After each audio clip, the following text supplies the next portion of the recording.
In February of 1946, a class in local Michigan history was organized at Reed City in Osceola County, Michigan.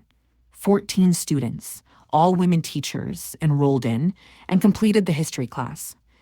They put together a book full of researched material to use to teach the children of Osceola County the history of their towns. They named their book Grandfather's Days in Osceola County. For our purpose of teaching the history of logging in our area, we used this book as our reference. Michigan was covered with green pines and hardwood trees. The pines consisted of white pine, Norway pine, and jack pine. In the bogs were other varieties of the evergreen forests.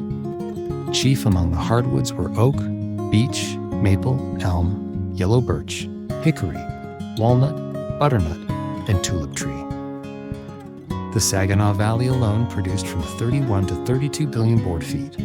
On Lake Huron shores, about 11 billion board feet were shipped away. On the West Michigan shore, north of Muskegon, about 14 billion board feet of lumber were put on the market. Down the Muskegon River was sent about 33 billion board feet alone. Michigan was covered in trees. It was settled much later than other states farther south and east.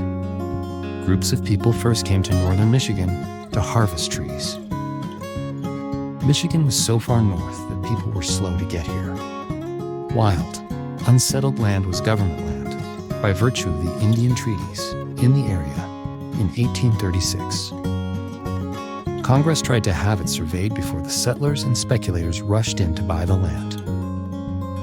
Osceola County had been surveyed in 1838.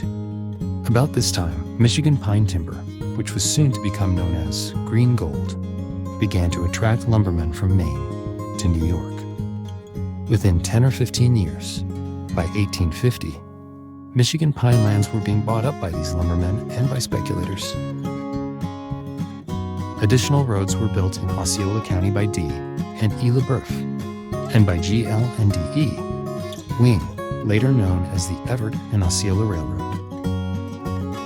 Later in July 1879, D. and E. LeBoeuf sold the Everett and Osceola Railroad to D.C. McFarland for $55,000. The Eldred and Everett and Osceola roads carried from 60 million to 100 million feet of lumber annually for a number of years.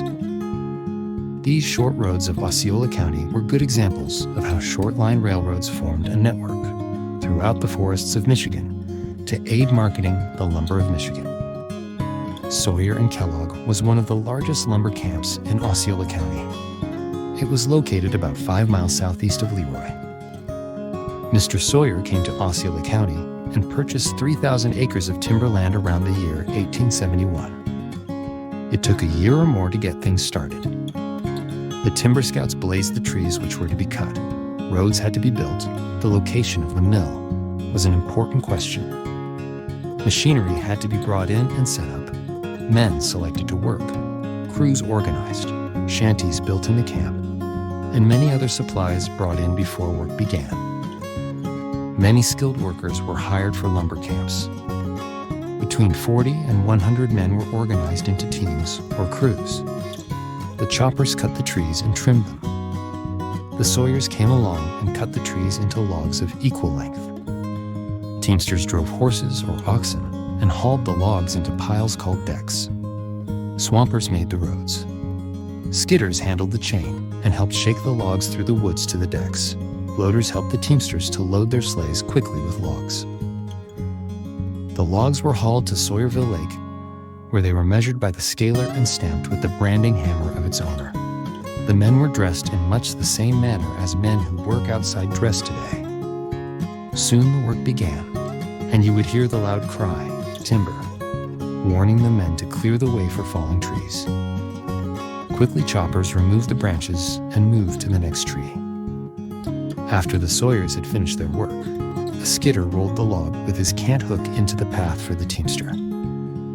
The team snaked the log through the woods to a neat pile where other skidders with pike poles and cant hooks rolled the logs quickly to the top of the deck. A horse jammer loaded the logs on the sleighs. It was made of 3 logs, which were fastened at the top like a wigwam. A pulley was fastened to the top. A strong cable ran over the pulley.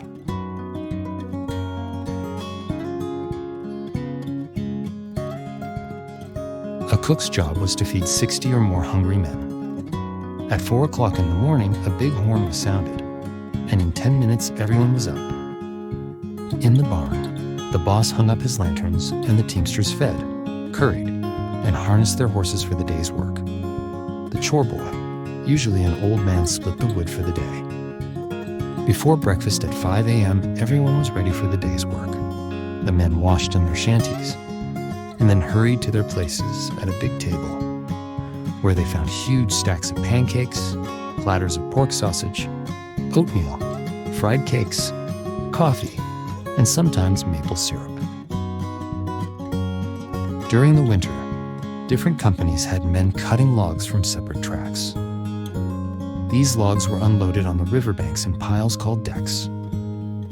Here the scaler and a stamper did their work, marking each log as to the number of board feet it contained and stamping the owner's mark on the end of the log. This was necessary so that the owner could tell his logs when they reached the boom. The workers rolled the logs into the river, which was frozen over. In the spring, when the thaw came, the logs started down the river. Often at this time, due to the snow melting and to the early rains, logs could be floated down small tributaries and into the Muskegon River. However, this method sometimes failed. Daring lumberjacks and river rats would climb out on the log jams to find the key logs. The logs often lunged suddenly forward with terrific rush and force. This moving of logs must be handled with the utmost caution, for once the jam was broken, thousands of logs rushed onward, pell-mell, rolling, tumbling, crashing, shooting, footing, mounting, jumping, and racing past with a roar. Many a tragedy occurred while breaking a log jam, and many a lumbering-era ballad was written about the daring feats of these lumberjacks who were bold enough to hunt out these troublesome logs. Men on the banks watched anxiously for possible mishaps.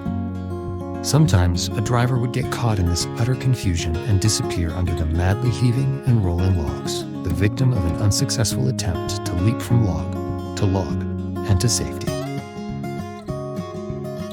The rafts that followed the log drivers were called wanigans. Arks or barges followed in the rear of the big log drive. There were men's tents containing food and cooking utensils, and also sleeping tents. They served the men meals. Often these barges tied up at various towns along the river. Everett, then a thriving lumber town, was a favorite stopping place. The saloons of these towns beckoned the rivermen and welcomed the lumberjack's paycheck. These lumberjacks got their pay, perhaps $20 or $30 a month, and when reaching a town, they could go on a spending spree. They say when these lumberjacks came into town, all hell broke loose. As much as they had a reputation for causing fights, they were very kind and thoughtful men. Often, they would do all in their power to help an injured buddy, even tramp many miles to secure a doctor.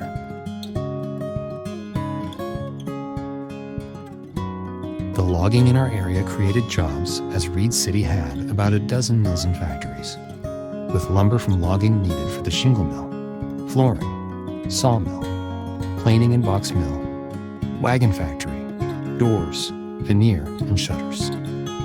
The flooring mill in Reed City was the last of the lumber era mills in town. It was the largest employer in Reed City, employing 200 men working 2 shifts. The Robbins Flooring Mill permanently closed in 1962, ending the flooring industry in Reed City. However, logging is still a strong component of Reed City's current economy.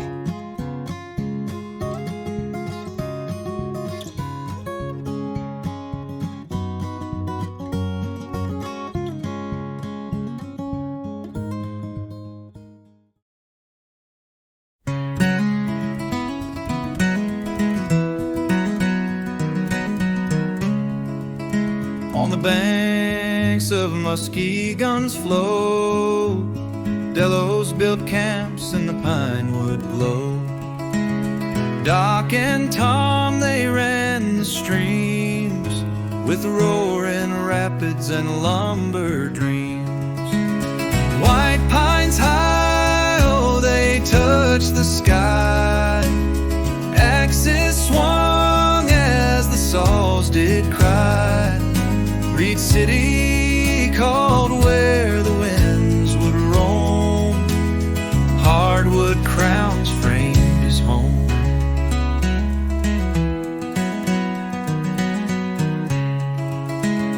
Lumber camps beneath the moon echoed songs of a logging tune. Through frost and thaw they worked the land with heavy hearts but steady hands. White pines high, oh, they kissed the clouds. Men carved lives while the woods grew loud. Reed City waited where the rivers hung, guiding the timberman back home.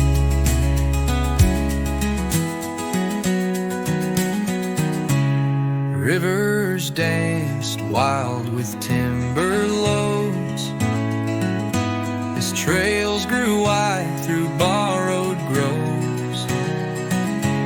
The forest wept, but the towns they rose. Each fallen tree was a tale composed. Blodgett knew the woods like kin, from grain to sap to whispering wind. Doc and Tom, they carved the way through misty dawn to the close of day.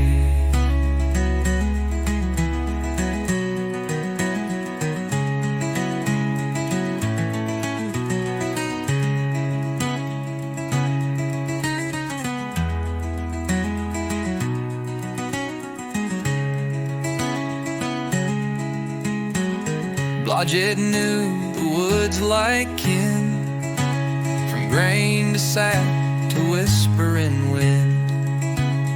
Doc and Tom, they carved the way through misty dawn to the close of